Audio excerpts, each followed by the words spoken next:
धन्यवाद करते हैं कि हम सबको प्रभु जी आज के दिन में लेके आए प्रभु जी, हम सबको सांस देते प्रभु जी, आज के दिन देखने का मौका दिया प्रभु जी, आपका धन्यवाद करते हैं खुदावन। और प्रभु जी प्रार्थना करते हैं कि जैसे अब तक प्रभु जी आपकी दया आपका अनुग्रह हम सबके जीवन में रहा है प्रभु जी, प्रभु होने पाए कि प्रभु जी आगे भी प्रभु जी हम सबके इच्छा के अनुसार चलते प्रभु जी। और खुदावन मैं विनती करता हूँ कि आपकी पवित्र और सामर्थ्य उपस्थिति हम सबके साथ होने पाए प्रभु जी। जितने भी लोग यहाँ पर आए हुए हैं प्रभु जी, जो लोग रास्तों में हैं, जो लोग घरों में हैं, जो आने का सोच रहे हैं प्रभु जी, आपकी सहायता मदद होने पाए प्रभु जी की प्रभु जी। जो भी यहाँ पर आना चाहता है प्रभु जी वो आ सके प्रभु जी, और हर एक रुकावटें दूर हो प्रभु यीशु मसीह के नाम में। और खुदावन आपकी पवित्र और सामर्थ्य संगति प्रभु जी खड़ी हो सके खुदावन। खुदावन मैं विनती करता हूँ प्रभु जी, जगह आपने बनाया प्रभु जी और आपकी महिमा के लिए प्रभु जी, खुदावन तो अपने लोगों को लेके आ प्रभु जी, जिन्हें विचारता है प्रभु जी, तो प्रभु जी वो तेरी हिस्सा बने प्रभु जी, सामर्थ्य और तेरी महिमा के द्वारा चल सके प्रभु जी। खुदावन मैं विनती करता हूँ कि अब से लेके आगे तक प्रभु जी जितनी भी विनती प्रार्थनाएं हो प्रभु जी, सब प्रभु जी आपके आगे ग्रहण योग्य हो प्रभु जी। खुदावन जो भजन हो प्रभु जी, जो आराधना हो प्रभु जी, वो आशीषित हो प्रभु जी।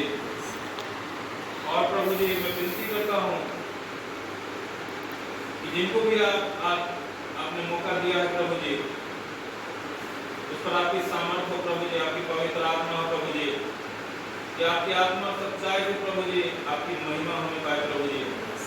और खुदावन जो भजन संगीता हो प्रभु जी, उसके वो भी जिसको आपने मौका दिया है आज के लिए प्रभु जी, उसके ऊपर आपकी सामर्थ्य हो प्रभु जी। खुदावन मैं विनती करता हूँ कि जो गवाहियाँ हो, जो प्रार्थनाएं, जो वचन हो प्रभु जी, जो दान भेंट हो प्रभु जी, सब कुछ प्रभु जी जैसे आप चाहते हैं प्रभु जी वैसे होने पाए प्रभु जी। खुदावन हम कुछ नहीं प्रभु जी, प्रभु हमारी योजनाएं, हमारी कल्पनाएं सब प्रभु जी अधूरी है, लेकिन प्रभु जी आप सर्वसिद्ध हैं और आपकी इच्छा के अनुसार होने पाए प्रभु जी, आपकी योजना के अनुसार होने पाए प्रभु जी। हर एक बात प्रभु जी आप चाहते हैं प्रभु जी होने दीजिए खुदावन, कि प्रभु जी आपकी आग करे प्रभु जी, आपकी सामर्थ्य करे प्रभु जी, और एक एक दिन प्रभु जी आपको देख सके प्रभु जी, जिन आंखों को भी आप चाहते हैं प्रभु जी, जो आंखें भी आपको देखना चाहते हैं प्रभु जी, आपको देख सके प्रभु जी, आपको महसूस कर सके प्रभु जी, और आपको सुन सके प्रभु जी। खुदावन मैं अपने आप को भी आपके हाथों में सौंपता हूँ प्रभु जी। और प्रभु जी यदि कोई भी बैर विरोध की आत्मा इस जगह पे या इसके आसपास भी है तो उसे ड्रग करते हैं प्रभु जी नाम प्रभु जी, सब कुछ आपको समर्पित है प्रभु जी, सब कुछ आपके हाथ में देते हैं प्रभु यीशु मसीह के नाम में मांगते हैं, स्वयं स्वीकार करें। आमीन आमीन।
क्या उसकी करुणा सदा के लिए जाती रही? क्या उसका क्या परमेश्वर अनुग्रह करना भूल गया? क्या उसने क्रोध करके अपनी सब दया को रोक रखा है? मैंने कहा यही तो मेरा दुख है कि अपना दाहिना हाथ बदल गया है।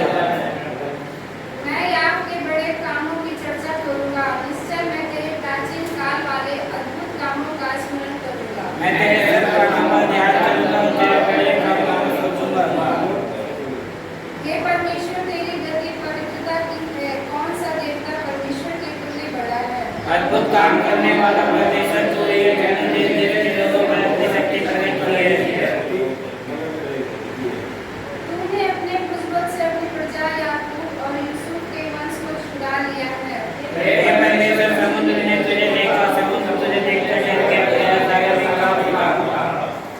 मेघों से बड़ी वर्षा हुई, आकाश से शब्द हुआ, फिर तेरे तीर इधर उधर चले। बवंडर में तेरे गरजने का शब्द सुन पड़ा था, जगत बिजली से प्रकाशित हुआ, पृथ्वी कांपी और हिली।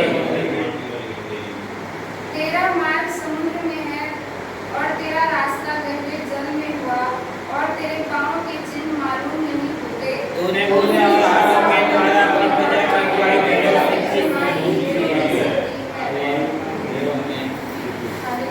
हालेलुया।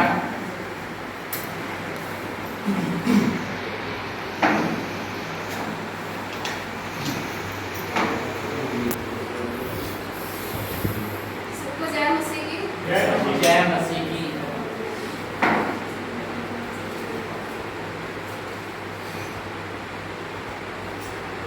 प्रभु का हम धन्यवाद करते हैं और देखते हैं कि जो ये भजन संहिता है, इसका जो सबसे ऊपर का जो सब टाइटल है वो क्या है? संकट के समय सांत्वना। है ना? हम सब जानते हैं कि सांत्वना का अर्थ क्या होता है। सांत्वना मतलब होता है कि अगर कोई तसल्ली देना, दिलासा देना, किसी को भी अगर मान लीजिए हम समय जैसे अगर किसी मुसीबत में देखते हैं, किसी परेशानी में देखते हैं, तो हम उसके लिए क्या करते हैं? उसको थोड़ी देर के लिए तसल्ली देते हैं, दिलासा देते हैं, सांत्वना देते हैं, है ना? कि तुम क्या हो, डरो मत, ये सब क्या होगा, ठीक हो जाएगा। कई बार हम पता है हम बहुत सी बातों को जानते भी हैं कि शायद ये नहीं होगा इसके जीवन में, है ना? बहुत से लोग मायूस हो जाते हैं, जैसे कि पीड़ाओं में पड़ करके। कई बार ऐसा होता है कि कोई व्यक्ति है जो भयंकर बीमारी की वजह से है और उसको ये आशा है कि मैं कभी ठीक नहीं होऊंगा, लेकिन क्या परमेश्वर के लिए ऐसा है कि वो ठीक ना हो? अगर परमेश्वर की इच्छा उसके जीवन में है तो कई बार हम देखते हैं कि बहुत से लोग हैं जो भयंकर बीमारी से भी क्या होते हैं, पार पा जाते हैं। लेकिन अगर ये तभी होता है जब परमेश्वर की इच्छा उसके जीवन पे प्रकट हो। अगर परमेश्वर ना चाहे तो वो कुछ भी बुरा नहीं हो सकता। लेकिन फिर भी हम अगर ऐसी बातों को जानते हैं, हम उसको क्या करते हैं, थोड़ी देर के लिए तसल्ली जरूर देते हैं कि उसका मन क्या हो, उदासीनता से बाहर आ जाए, है ना? उसका मन क्या हो, प्रसन्न हो। जो उसकी जो चिंतित मन है, जो उसका चिंता है, वो क्या हो, थोड़ी देर के लिए दूर हो जाए। तो यहाँ पे जो है, जो भजनकार है, वो भी क्या कर रहा है? संकट के समय किससे दुहाई दे रहा है? परमेश्वर से। यहाँ पे जो वचन है, देखिए क्या कह रहा है कि मैं परमेश्वर की दुहाई चिल्ला चिल्ला कर दूंगा, मैं परमेश्वर की दुहाई दूंगा और वह मेरी ओर कान लगाएगा। हालेलुया। देखिए जो वचन है, ये क्या कह रहा है? जो भजनकार है वो संकट में पड़ा हुआ है, पीड़ाओं में पड़ा हुआ है, और तब भी उस समय भी क्या कर रहा है? परमेश्वर को पुकार रहा है, क्योंकि उसको एक आशा है, उसके भीतर एक ये आश है कि एक वही परमेश्वर है जो क्या करेगा, मेरी उनकी प्रार्थनाओं को सुन लेगा। और ये तभी होता है जब हकीकत में हम अगर परमेश्वर को जानते हैं, उसकी जो खूबियां उसके विषय में जब हम जानते हैं, अगर हम ये जानते हैं कि परमेश्वर कैसा है, करुणा करने वाला है, दया करने वाला है, प्रेम करने वाला है, क्षमा करने वाला है, और हमारे जीवन को क्या करना है? आशीष देने वाला है। अगर ये सारी बातें हम अगर अपने परमेश्वर के विषय में जानते हैं, तो हम क्या करेंगे? चाहे कैसे भी संकट क्यों ना हमारे जीवन में हो, हम एक ही जगह दुहाई देंगे, किसके पास? अपने परमेश्वर यहोवा के पास। उसी प्रकार से जो भजनकार है वो भी क्या कर रहा है? अपनी समस्याओं के समय में, अपने संकट के समय में पढ़ के भी वो अपने परमेश्वर को पुकार रहा है।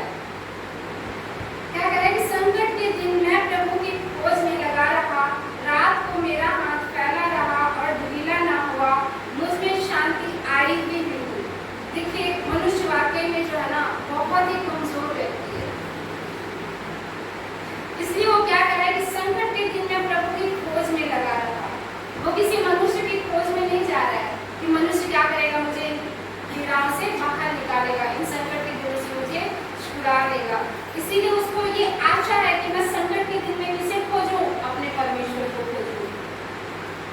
और इसलिए वो कह रहा है कि मैं, और क्या कह रहा है, मेरा हाथ फैला रहा और ढीला ना हुआ, मुझ में शांति आई ही नहीं। मैं परमेश्वर का स्मरण कर करके कराहता हूँ, मैं चिंता करते करते मूर्छित हो चला हूँ। तू मुझे झपकी लगने नहीं देता, मैं ऐसा घबराया हूँ कि मेरे मुंह से बात नहीं निकलती। देखिए वो इस तरह से मतलब अपनी परेशानियों को जो है ना परमेश्वर के सामने क्या कर रहा है, बोल रहा है, बता रहा है। अगर हम देखेंगे ना तो ये भजन उस समय में लिखा गया था जब इसको गा करके समझिए कैसे वो लोग गाते होंगे और किस तरह से इसको प्रकट करते होंगे। आज हम इसको क्या करते हैं, पढ़ते हैं और इसको समझने की कोशिश करते हैं। तो ये जो वचन है ना, ये क्या कह रहा है, तीसरा वचन, कि मैं परमेश्वर का स्मरण कर करके कराहता हूँ, मैं चिंता करते करते मूर्छित हो चला हूँ। वो अपनी व्यथा को बता रहा है इन बातों के द्वारा, किसके सामने, परमेश्वर के सामने। और कह रहा है कि तू मुझे झपकी लगने नहीं देता, मैं ऐसा घबराया हूँ कि मेरे मुंह से बात नहीं निकलती। देखिए उसके मन में एक क्या है, घबराहट है। हम सब जानते हैं कि जब मनुष्य पीड़ा पड़ता है, तकलीफों में पड़ा रहता है, तो उसका मन क्या होता है, सबसे पहले उसको बेचैन करता है। मतलब वो इस तरह से करता है कि उसको ऐसा लगता है कि पता नहीं जो मौत है वो उसको कब आकर के घेर ले। सबसे बड़ा डर जो है ना मनुष्य के जीवन में क्या है, मौत का। लेकिन हम जानते हैं कि हमारा परमेश्वर हमें क्या कहता है कि तुझे उस दूसरी मौत से भी क्या नहीं होगी, हानि नहीं होगी। हालेलुया। आज हमें जो है ना, चाहे कैसी भी पीड़ा में हम क्यों ना पड़े रहे, लेकिन हमें घबराना नहीं है। मैंने प्राचीन काल के दिनों को और युग युग के वर्षों को सोचा है। मैं रात के समय अपने गीत को स्मरण करता और मन में ध्यान करता हूँ और मन में भली भांति विचार करता हूँ। अब देखिए चौथे 5वां 6वें वचन में क्या कह रहा है कि मैंने प्राचीन काल के दिनों को और युग युग के वर्षों को सोचा है। अब वो उन बातों को भी बता रहा है जो उसने क्या किया होगा, अपने लोगों से, अपने पूर्वजों से उसने परमेश्वर के विषय में सुना होगा, है ना। आज हम भी सुन रहे हैं ना, हम भी जान रहे हैं, जानने की कोशिश कर रहे हैं। इसी प्रकार से वो क्या कह रहा है कि मैंने प्राचीन काल के दिनों को क्या किया, सोचा है। हम सब जानते हैं कि देखिए जब हम पढ़ते हैं निर्गमन की किताब, तो वहाँ हम देखते हैं कि जो लोग मिस्र में जो गुलामी में पड़े हुए लोग थे, वो भी एक समय में क्या कर रहे थे, चिल्ला चिल्ला करके परमेश्वर को दुहाई देते हुए। मतलब उनकी पीड़ाएं इतनी ज्यादा थी, इतनी तकलीफ उनकी इतनी बड़ी हुई थी कि वो उस चीज को सहन नहीं कर पाते थे। आप सोचिए कि अगर कोई मनुष्य बंधुआई में पड़ा हुआ है और उसके ऊपर ऐसी विपत्ति आ रही है कि अगर आपके सामने आपके बच्चे को वहाँ क्या किया जा रहा है, मौत के घाट उतार दिया जा रहा है, तो समझिए इससे बड़ी पीड़ा क्या हुई है कि आपके जो बच्चे हैं उनको, उनके ऊपर भी तरस नहीं खाया जाता है, उनको भी आपके आंखों के सामने मार दिया जाता है, घात किया जाता है। तो समझिए उनकी जो पीड़ाएं हैं, जो उनकी वेदनाएं हैं, वो कितनी बड़ी हुई है। तो वो उन बातों को कह रहा है कि मैं क्या कर रहा हूँ, उन बातों को भी सोच रहा हूँ।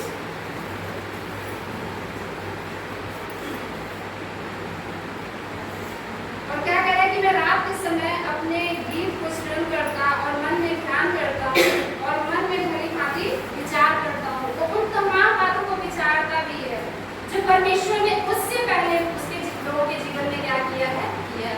उन बातों पे वो चिंतन मनन भी कर रहा है। हालेलुया।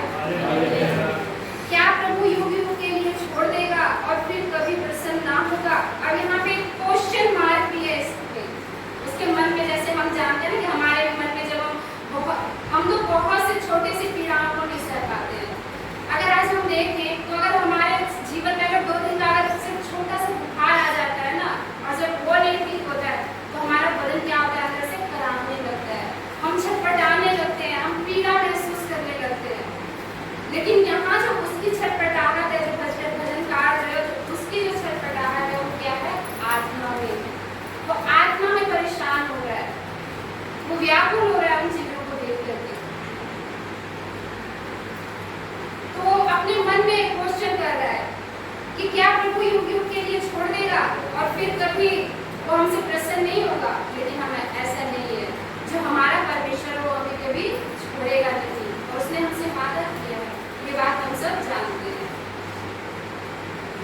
उसकी करुणा सदा के लिए जाती रही? क्या उसका वचन पीढ़ी पीढ़ी के लिए निष्फल हो गया? क्या परमेश्वर अनुग्रह करना भूल गया? क्या उसने क्रोध करके अपनी सब दया को रोक रखा? देखिए जो यहाँ पे 7, 8, 9 जो ये तीनों वचन ना, ये सारी बातें क्या कर रहा है, उसके मन में जो सवाल उठ रहे हैं वो प्रभु के सामने क्या कर रहा है, व्यक्त कर रहा है इन शब्दों के द्वारा, है ना। कि क्या प्रभु करुणा करना छोड़ दिया है? क्या प्रभु ने क्रोध करना छोड़ दिया है? क्या प्रभु हमसे कभी प्रसन्न नहीं होगा? क्या प्रभु हमें कभी दया नहीं करेगा? क्या मैंने ऐसे गुनाह, क्या मैंने ऐसे पाप किए हैं कि प्रभु ने अपना मुंह मेरी ओर से फेर लिया है? इन तमाम बातों को वो क्या कर रहा है, अपने मन में सोच रहा है। क्यों? क्योंकि वो भी एक मनुष्य रूपी इंसान है वहाँ पे, है ना। और मनुष्य का स्वभाव हम जानते हैं कि कैसा होता है, वो छोटी छोटी बातों पे क्या करता है, क्वेश्चन मार्क उठाने लगता है। लेकिन आगे क्या है, मैंने कहा यही तो मेरा दुख है कि परम प्रधान का दाहिना हाथ बदल गया है। हालेलुया। देखिए यहाँ पे उसके मन में थोड़ी सी आशा आई है, थोड़ी सी आशा जगी है उसके मन में कि वो क्या कह रहा है कि मैंने कहा यही तो मेरा दुख है कि परम प्रधान का दाहिना हाथ क्या हो गया है, बदल गया है। मैं यहाँ के बड़े कामों की चर्चा करूंगा, निश्चय मैं तेरे प्राचीन काल वाले अद्भुत कामों का स्मरण करूंगा। देखिए जो 10 वचन में उसने कहा कि मैंने कहा यही तो मेरा दुख है। अब वो जो इतने सारे सवाल जवाब जो परमेश्वर के सामने रख रहा है, तो उसको कहीं ना कहीं क्या हुआ है, थोड़ी सी अपने मन में तकलीफ भी हुई है। ये जो मैंने किया, ये मैंने क्यों किया? क्योंकि जब मैं परमेश्वर को इतना जानता हूँ, जब मैं परमेश्वर के इसमें इतना मुझे समझ है, फिर भी मेरा मन मुझे क्या कर रहा है, उस पर सवाल उठाने को मजबूर कर रहा है ना। तो वो उन बातों से क्या हो रहा है कि अरे यही तो मेरा दुख है कि मैंने तो परमेश्वर के आश्चर्य कर्मों को भी देखा, उसके अद्भुत कामों को भी देखा, फिर भी मेरे मन में क्या हो रही है, थोड़ी सी शंका पैदा हो रही थी वहां पे। लेकिन जो परमेश्वर का जो दाहिना हाथ है ना, वो क्या है, आशीष का है।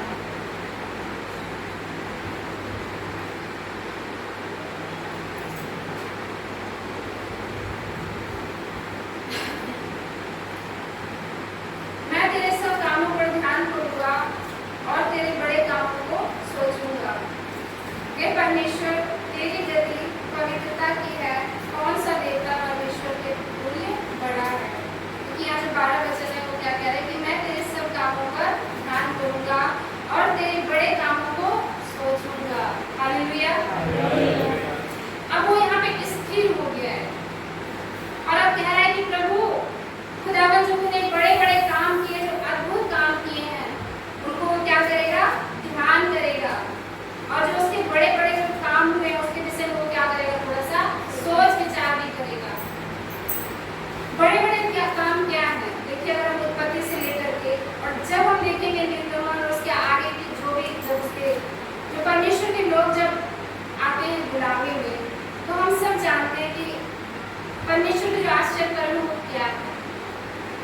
उसने कभी भी अपने लोगों को जो है ना, जब वो निकाल रहा था मिस्र देश से, तो इतनी बड़ी प्रजा को जब मूसा के साथ उन्होंने भेजा, खुदावन ने भेजा, तो परमेश्वर ने उनके खाने की घटी नहीं हुई थी, उनको पानी की घटी नहीं हुई थी, उनके जो वस्त्र हैं उनको हटने नहीं दिया, उनके जूते नहीं टूटे।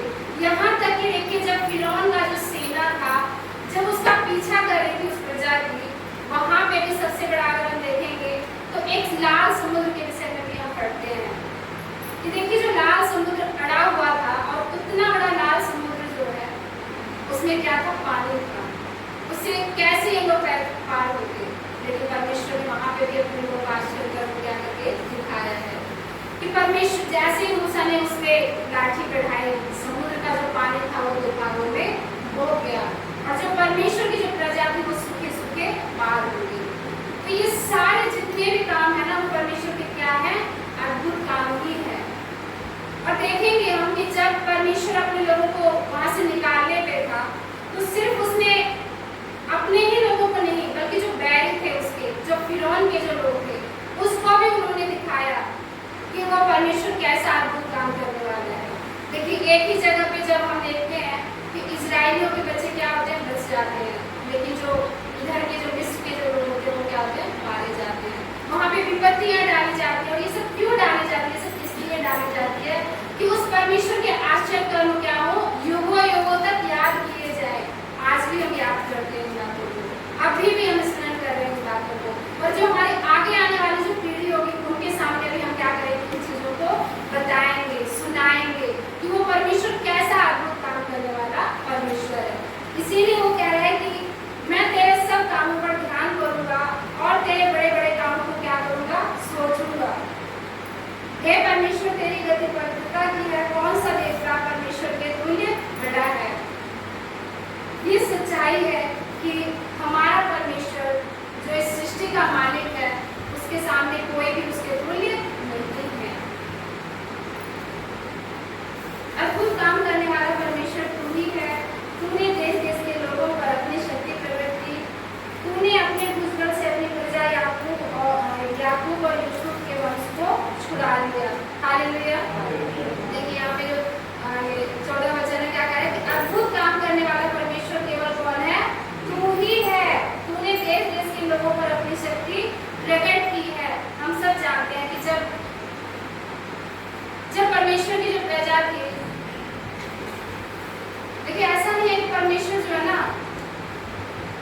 जैसे आज हम देखते हैं कि जब मनुष्य के जीवन में अगर थोड़ा सा कष्ट आता है, थोड़ी सी परेशानी आती है, तो वो क्या करता है, घुटनों के बल बैठ जाता है ना। ये मनुष्य की सबसे बड़ी सच्चाई है कि जब भी वो दुख में पड़ता है ना, तो वो परमेश्वर के सामने घुटने पे भी आता है, लेकिन जैसे ही दुख से बाहर निकला वो क्या हो जाता है, उन चीजों को भूल जाता है। इन सब बातों को जो है ना वहाँ भी देखते हैं जो परमेश्वर ने जिसको अपनी प्रजा कह करके बुलाया। जब वो लोग परमेश्वर की दुहाई देते थे, परमेश्वर ने छुड़ा देता था, लेकिन वो क्या करते थे, जिन लोगों से परमेश्वर कहता था कि तू दूर हो के रह, लेकिन वहाँ एक वो लोग क्या करते थे, उनके साथ संगति भी बनाने लगते थे। तो परमेश्वर क्या करता था, फिर उन्हीं के हाथ उन्हें गुलामी करवा देता था, और वो फिर बाद में क्या होते थे, फिर विपत्तियों से निकलते थे और फिर वापस पड़ जाते थे। तो जो ये वचन है कि अद्भुत काम करने वाला परमेश्वर तू ही है, तूने देश देश के लोगों पर अपनी शक्ति प्रकट की है। जब हम आगे बढ़ते हैं तो हम जानते हैं कि बहुत सारी ऐसी जातियां हुई जिनको परमेश्वर ने क्या किया, अपने ही लोगों के द्वारा नाश करवाया। तो इसीलिए वो कह रहा है कि तूने देश देश के लोगों पर अपनी शक्ति प्रकट की है। हम सब जानते हैं कि असूरी लोग थे, जो कनानी लोग थे, फलिस्ती थे, इन लोगों से जब परमेश्वर की जो प्रजा थी, जो राजा लोग थे, जो वो युद्ध करते थे, तो वो उनमें क्या होते थे, प्रबल हो जाते थे, उस राज्य को जीत लेते थे। और जब वहाँ की प्रजा देखती थी तो क्या कहती थी कि ये परमेश्वर यहोवा के लोग हैं। तो वहाँ क्या होता था, परमेश्वर की जो शक्ति होती थी वो प्रकट भी होती थी उनके बीच में।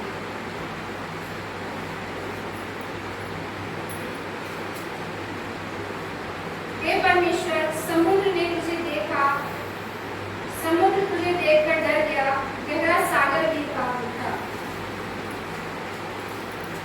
देखिए जो यहाँ पे 16 वचन है, जैसा कि हमने अभी जिक्र किया था, कि क्या कह रहा है कि हे परमेश्वर, समुद्र ने तुझे देखा, समुद्र तुझे देखकर डर गया। हालेलुया। हम सब जानते हैं कि जब ये सृष्टि बनाई गई है ना, जब हम उत्पत्ति में पढ़ते हैं तो हम सब जानते हैं कि आज ये जितनी भी सृष्टि में बनाई गई चीजें हैं वो परमेश्वर के सिर्फ कहने पे बना है ना। परमेश्वर ने कहा कि आकाश को धरती से अलग होने के लिए वो अलग हो गया है ना। जो ऊपर का जल था ऊपर रह गया, जो नीचे समुद्र था वो नीचे रह गया है ना। रात के लिए क्या हुआ, चंद्रमा बनाए गए, तारे बनाए गए, दिन को उजियारे के लिए क्या हुआ, सूरज अपनी जगह बनाया है ना। सब कुछ आज देखते हैं तो सब कुछ वैसे का वैसा ही है। तो जो परमेश्वर ने जिस चीज को अपने मुख से कहा और वो हो गया, क्या लगता है कि परमेश्वर उसे कहेगा कि तू इधर हो जा, तो क्या वो उसकी बात को काट सकता है? कभी नहीं।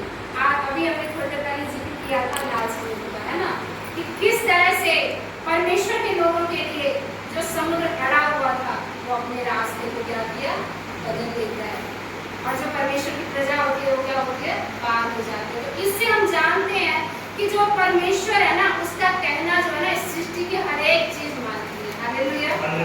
लेकिन आज हम देखेंगे ना, तो सिर्फ एक मनुष्य ही ऐसा है जो जिसके कान में भी अगर हम जाकर के कहें ना कि नरसिंगा फूका जाए या तुरहियां बजाई जाए कि भाई परमेश्वर को जानो, परमेश्वर के विषय में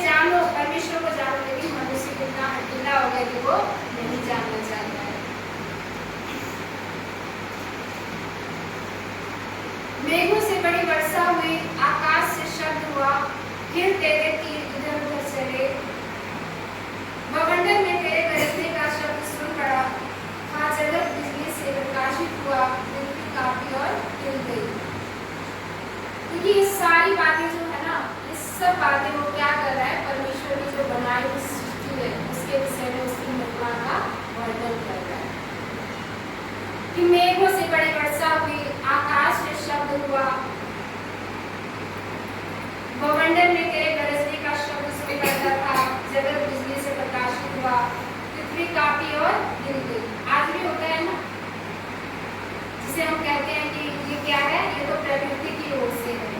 और ये सारी चीजें हम आज भी देखते हैं। भूकंप आज भी आता है तो प्रकृति हिल जाती है ना। मेघों से जब बारिश होती है तो आकाश के शब्द भी गरजते हैं, बादल गरजते हैं ना, उनमें बिजलियां चमकती है। ये सारी चीजें क्या हैं, जो परमेश्वर की जो बनाई हुई सृष्टि है उसके विषय में वो क्या कर रहा है, वर्णन कर रहा है, बता रहा है उन चीजों को। तेरा मार्ग समुद्र में है और तेरा रास्ता गहरे जल में हुआ, और तेरे पांव के चिन्ह मालूम नहीं होते। हालेलुया। देखिए जो ये वचन है कि तेरा मार्ग समुद्र में है और तेरा रास्ता गहरे जल में हुआ, और तेरे पांव के चिन्ह मालूम नहीं होते।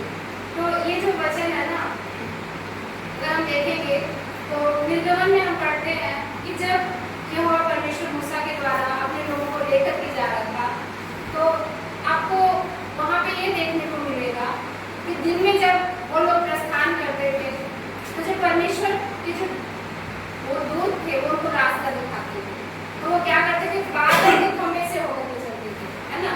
और जब रात को प्रस्थान करना होता था तो आग का गोला बन करके वो आगे आगे क्या करते थे, रोशनी लेकर के चलते थे। लेकिन वो चलते तो थे, लेकिन जमीन पे उस जो चलता था उसका क्या होता था, पांव का निशान नहीं चलता था। वो सिर्फ उस चिन्ह को देख करके आगे बढ़ते थे। लेकिन जब परमेश्वर कहता था कि तुम्हें इतने दिन तक यहीं पे डेरा डाल करके रहना है, तो उन बातों को भी सुनते और मानते थे। जब तक वो बादल का खंभा आगे नहीं बढ़ जाता था, उस दिन तक वो आगे क्या करते थे, अपनी छावनी डाले रहते थे। तो ये जो था ना, ये उस समय परमेश्वर के लोगों के लिए क्या था, एक चिन्ह बना हुआ था, अद्भुत चमत्कार था। तूने मूसा और हारून के द्वारा अपनी प्रजा की अगुवाई भेड़ों की सीखी। हालेलुया। यहाँ पे क्या कह रहा है कि तूने मूसा और हारून के द्वारा अपनी प्रजा की अगुवाई भेड़ों की सीखी। हम सब जानते हैं कि जब परमेश्वर उन लोगों को बाहर निकाल रहा था तो उसने अपने दास किसको चुना था, मूसा को चुना था। अब आप सोचेंगे कि मूसा को क्यों चुना था, लेकिन मूसा जो है ना, मूसा भी इब्रियों का ही जन था, परमेश्वर का ही जन था। लेकिन उसकी जो शिक्षा दीक्षा हुई, उसकी जो पालन पोषण हुए, जो वहाँ का बैरी था, जो राजा था, वो इब्री के बच्चों से क्या करता था, बहुत ही नफरत करता था। हम सब जानते हैं कि जो उनके यहाँ तक कि जो लड़के होते थे उनको मार दिया जाता था। लेकिन परमेश्वर की योजना देखिए कि जिसको मारा जाता था, परमेश्वर ने उसको क्या किया, अच्छी परवरिश उसी राजा के घर में दिलवाई और उसको इतना शिक्षित बना दिया, इतना मतलब ज्ञानवान बनाया, पढ़ा लिखा, सब कुछ वहीं से मिला उसको। और जब वो उस योग्य बन गया कि वो अपने लोगों को क्या किया, वहाँ से बाहर निकाले, तो परमेश्वर ने उसको क्या किया, समझ भी दिया और उसके द्वारा क्या किया, परमेश्वर अपने लोगों को बाहर लेकर के आए। मैं धन्यवाद करती हूँ खुदावंद का इस सेवा के लिए, जो परमेश्वर ने आज मुझे मौका दिया बोलने का, और सबको जय मसीह।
आ गई है, मुझे लगता है कि शायद 2 बजे का टाइम था, मैं खाना वाना बना ली और मैं सो गई।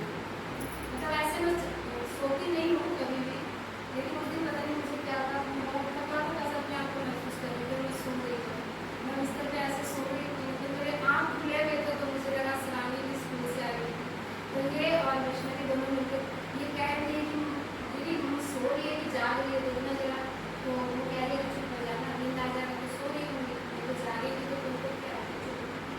मतलब उस दिन समझ से मुझे ऐसा गहरा नींद आया, ऐसा गहरा नींद आया कि वैसा नींद मुझे लगता है शायद पहले कभी आया हो, तो मुझे नहीं पता। लेकिन परमेश्वर का ये था उस दिन योजना मेरे जीवन में कि जो बातें हम चाहते थे कि लोग खुलासा करें, वो बातें वो बताना चाहते थे, है ना।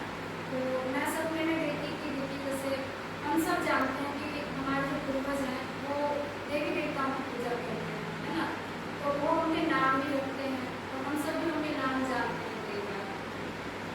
तो मतलब मैं जो है ना इस तरह से देखी साथ, जैसे हमारा जो जैसे हम जीबीसी में जाते हैं ना, तो जो रूम हमें मिलता है ठहरने के लिए, उसी तरह का रूम में है। और मैं उसमें जैसे एंट्री करती हूँ ना, जो पहला गेट है, पहला गेट, उस गेट में मैं देखती हूँ कि हम सब देखते हैं कि जैसे हिंदू देवी देवताओं में जो लोग कहते हैं कि ये महिषासुर को मारने वाली है, और मतलब अलग अलग तरह के नाम से जो हम उसको जानते हैं। तो पहले जो है ना मैं देखती हूँ कि पहले वो मूर्ति है, जैसे हम जागरण में देखते हैं मूर्ति खड़ा करते हैं लोग, वैसे मूर्ति खड़ा कर रखते हैं। लेकिन वो जैसे मैं रुक जाती हूँ ना उसे देखने के लिए, तो वो कहती है अरे अरे आगे बढ़ आगे बढ़, जो तेरा जो लेना देना था वो पूरा हो गया, तो आगे बढ़। मतलब वो पूरा समझिए स्त्री के रूप में आ जाती है, और जैसा हम मूर्ति देखते हैं ना सेम टू सेम वो वैसी ही है। तो और वो वैसी शेर पे भी बैठी हुई है, उसके वैसे हाथ भी है, उसके हाथ में सारी चीज़ वैसे ही है। लेकिन मुझे वो क्या कहते हैं कि जो तेरा मेरा लेन देन था वो क्या हुआ, पूरा हुआ, तो आगे बढ़। फिर मैं उससे और आगे बढ़ती हूँ, तो फिर मैं देखती हूँ कि ऐसे करके मैं जो तीसरी जगह जब मैं जाती हूँ ना, तो वहाँ मैं देखती हूँ कि एक मतलब लेडीज बैठी हुई है, जिसके अगल बगल में ना ढेर सारे नवजात शिशु सोए पड़े हैं या खेल रहे हैं, कुछ कुछ सोए हुए हैं। तो वो मुझे कहती है ना कि देखिए तुम लोगों के पूर्वजों की मैं वो देवी देखता हूँ कि जब अगर किसी का जच्चा बच्चा जैसे होता है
मेरी आँख खुली तो मैं प्रार्थना करी खास में बैठ करके और मैंने प्रभु का धन्यवाद दिया कि देखिए ये जो सप्ताह मैंने बताया है इसका अर्थ भी परमेश्वर ने मुझे बताया, थोड़ा सा समझ लिया कि ये जो कुछ भी था मेरे से जुड़ा हुआ, वो सब क्या हुआ मेरे द्वारा, मेरे से परमेश्वर ने सब कुछ को दूर किया। और लेकिन उसमें एक समय भी था कि जो ये सप्ताह विपता कहते हैं तो उसमें जो है ना मतलब मैं वहाँ से फिर जब निकलती हूँ तो एक मतलब पास्टर है वो मुझे बता रहे हैं कि देखो सिस्टर जी, मैंने कहा अरे पास्टर जी आपने क्या रख रखा है अंदर में, तो वो कह रहे हैं वो तुम्हें दिखाने के लिए था, लेकिन अब जो है ना ये तुम्हें दिखेगा नहीं और 4-5 मंगलवार के बाद जो है ना ये लोग यहाँ नहीं रहेंगे। तो देखिए इन सब बातों से जो है ना मुझे ये भी मतलब मुझे अपने जो समझ में आया कि जो चीज़ मेरे जीवन में थी वो मेरे ऊपर से परमेश्वर ने क्या दिया है, दूर कर दिया। क्योंकि मैं जानती हूँ कि देखिए जब भी कोई बच्चा होता है ना तो उसके माता पिता, उसके दादा दादी या उसके रिश्तेदार बहुत से लोग क्या करते हैं अलग अलग जगह मददें मांगते हैं, है ना। तो हो सकता है इन सब चीज़ों का जो है मेरे जीवन से भी कुछ जुड़ा हुआ होगा, तो वो सारी चीज़ें क्या होगी धीरे करके दूर हो जाए मेरे जीवन से। और हमारा जो संगति है किसके साथ है, परमेश्वर के साथ। तो मैं धन्यवाद करती हूँ। और जो ये नाम जो सप्ताह विपता मैंने बताया है ये मैं अपनी नानी के घर में देखी थी कि उनके यहाँ पे इसकी पूजा होती थी, क्योंकि एक बार होली में हम लोग वहाँ रुके हुए थे तो इसलिए मुझे ये सब चीज़ याद आया। तो मैंने प्रभु का धन्यवाद किया, मैंने प्रभु ने जो भी मेरे जीवन में श्राप था, जो भी दोष था, सब कुछ तू ही दूर कर सकता है। जो भी मन्नतें किसी ने मानी थी चाहे हम भूल गए चाहे याद रहे, लेकिन जब परमेश्वर में आए हमारी सारी मन्नतें किसने पूरी होगी, परमेश्वर ने पूरी होगी, उसमें कोई मन्नत हमारा नहीं पूरा होगा। तो मैं परमेश्वर का धन्यवाद करती हूँ कि तमाम बातों को परमेश्वर ने मेरे लिए मेरे जीवन में खुलासा किया। मैं परमेश्वर का शुक्र अदा करती हूँ। और एक गवाही और है, इसके विषय में शायद पास्टर जी आप लोगों को थोड़ा बताएंगे, लेकिन उनसे पहले परमेश्वर ने मुझ पर ये जाहिर किया था, उसके लिए मैं परमेश्वर का धन्यवाद करती हूँ। मुझे लगता है शायद पिछले सप्ताह से भी पिछले सप्ताह परमेश्वर ने दिखाया था कि जो इनके जो मतलब जो मालिक हैं अभी दोनों भाई, वो लोग सपने में आगे कह रहे हैं कि बेटा देख जो बड़े वाले साहब हैं उनका जो है ना हालत बहुत गंभीर है और मैं ये नहीं जान पा रहा हूँ कि वो कब तक हैं और कब तक नहीं हैं। तो मैं इनसे बात कर रही हूँ कि आप क्या कहते हो इनको, ये कह रहे हैं हम लोगों के लिए प्रार्थना करेंगे। तो देखिए जब ये चीज़ जो मैंने देखा तो मेरी आदत है कि मैं इस विषय को परमेश्वर के सामने रखती हूँ, प्रभु जो कुछ भी हो उसका क्या हो खुलासा हो। अभी पिछले सप्ताह ही बातों का भी खुलासा किया परमेश्वर ने, इसके लिए मैं अपने जीवन परमेश्वर का धन्यवाद करती हूँ। सबको जय मसीह।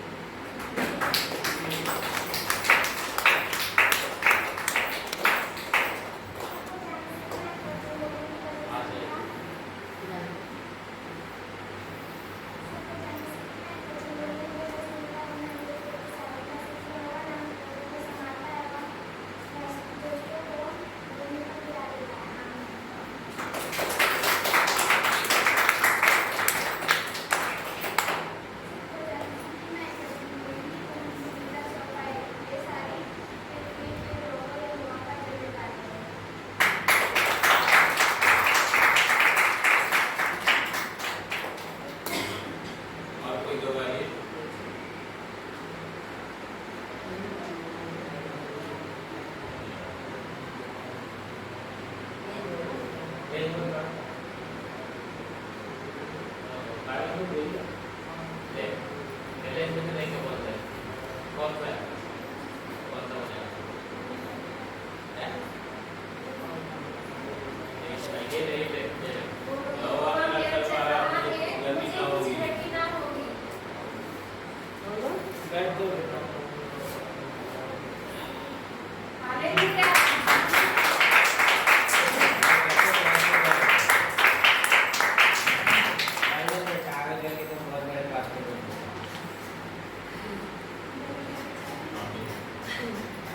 इसे कहते हैं कॉन्फिडेंट। तो हो गया? और किसी की कोई गवाही है? नहीं है?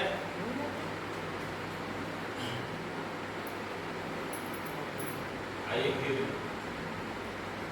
मैं अपनी एक गवाही देता हूँ। जय मसीह की। जय मसीह की।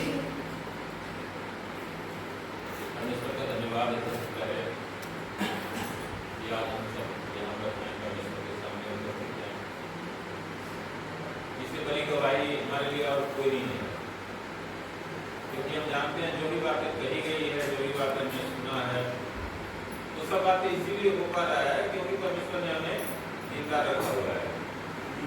हमारे पास सुनने के कान परमेश्वर ने दिए हैं, इसीलिए हम सुन पा रहे हैं।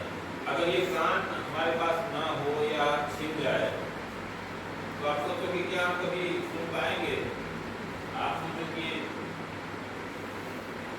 जो हमारे पूर्वज मर चुके हैं या हमारे बहुत सारे रिश्तेदार जा चुके हैं यहाँ से, अगर वो कुछ कहना भी यदि हम चाहें कैसे कहेंगे? कह सकते हैं क्या? और उनकी बात हम सुन सकते हैं क्या?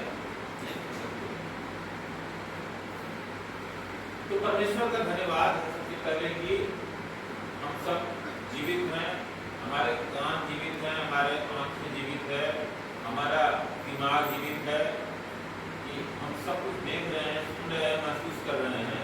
और उससे भी बड़ी बात है कि हमारे पास कोई भी विषय आता है तो हम परमेश्वर के आगे उन बातों को हम रख सकते हैं प्रार्थना में,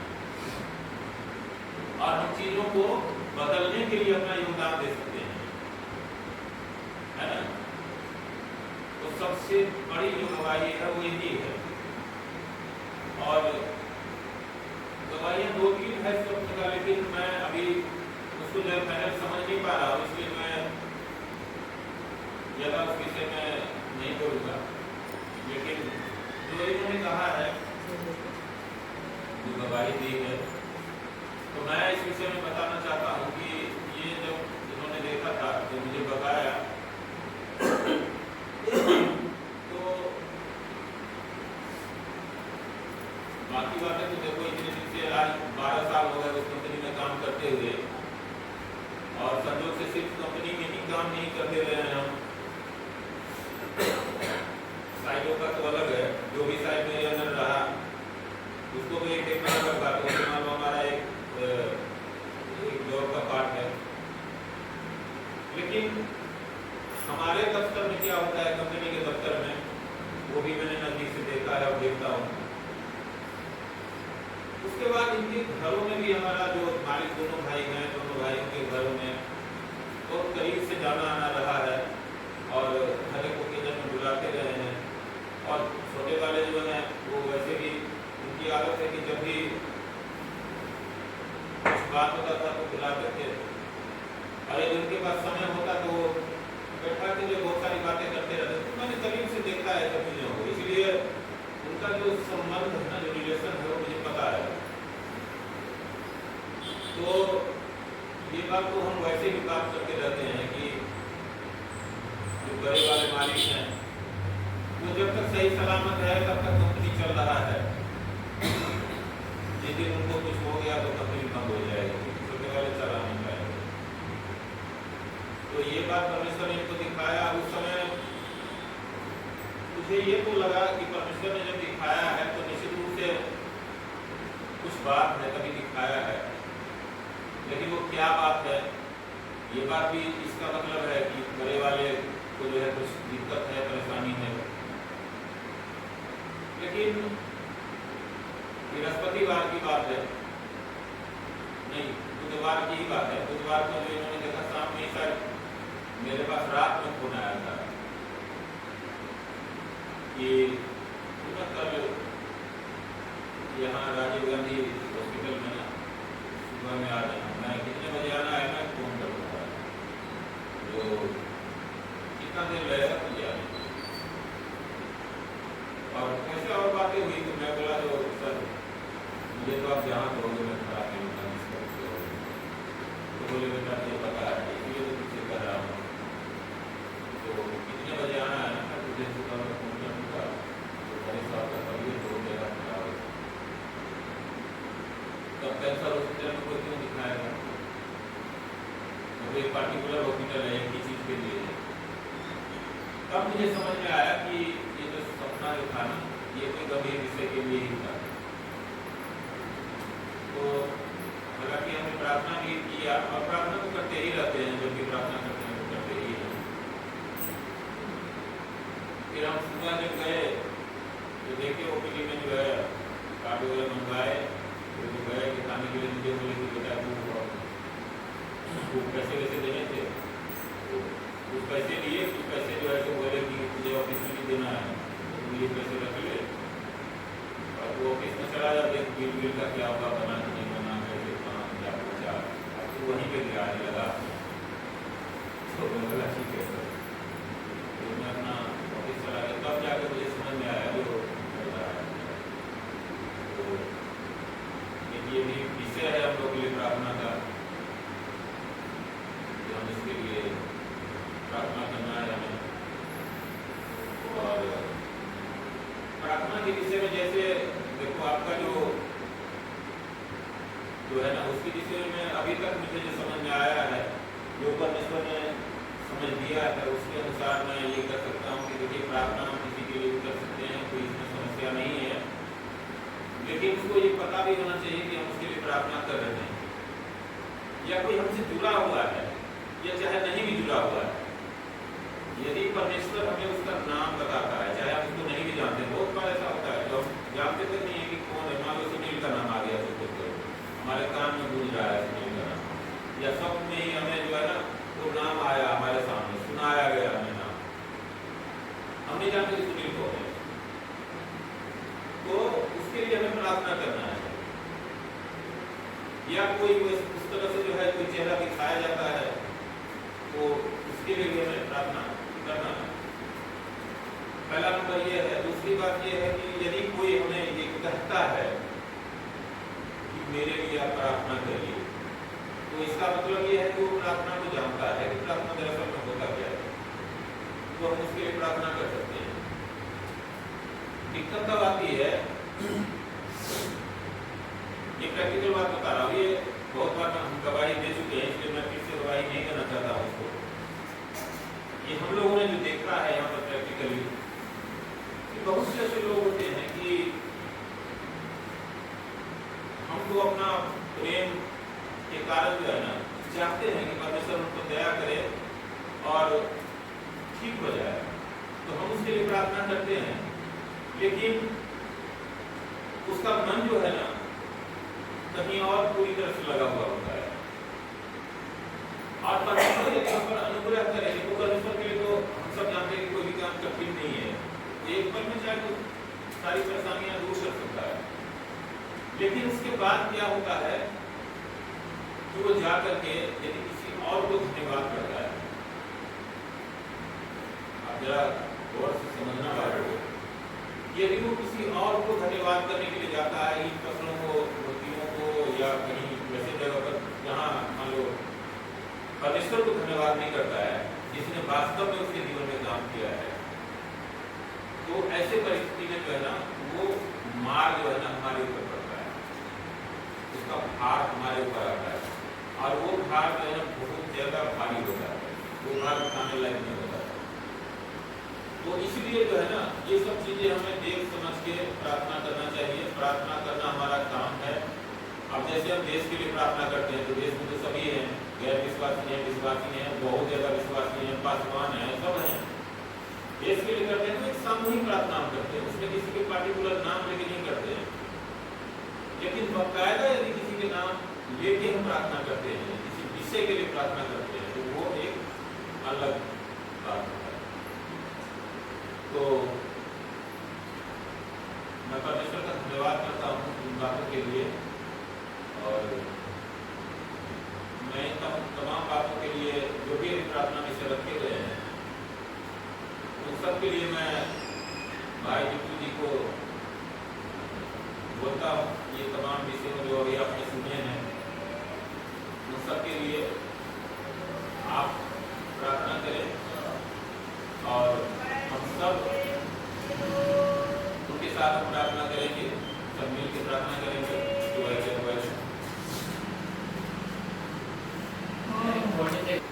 नाम जिसपे भी जाहिर करना